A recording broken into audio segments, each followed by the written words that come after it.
Hey folks, forgive the background noise, but I wanted to do a video on this gorgeous day. Ellie Shostak here. I wanted to talk to you about taking risks when it comes to your relationships.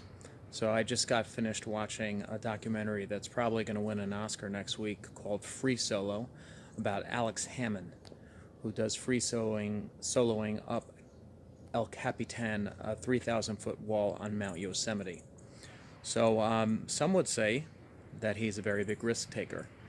He is, but he will admit to you, and if you watch the films or anything about him, he practices for years, every single move to make sure that it's perfect before he gets out there. So some of us, when we get into relationships or we want to go ahead and dip back into the dating pool, so to speak, we're a bit afraid, and for good reasons, usually because we've been burnt in the past.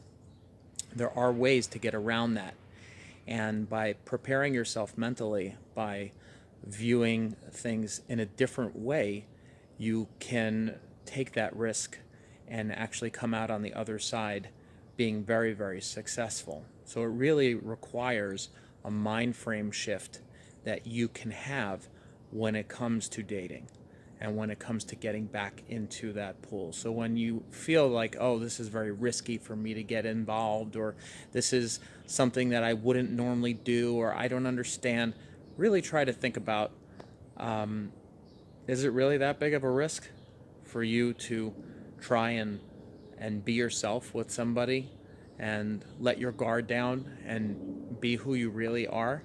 Yeah, at least you're starting the relationship on an authentic manner, as opposed to pretending to be somebody that you're not.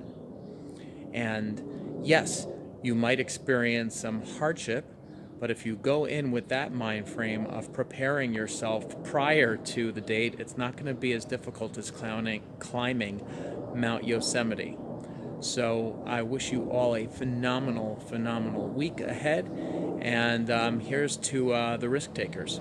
All the best.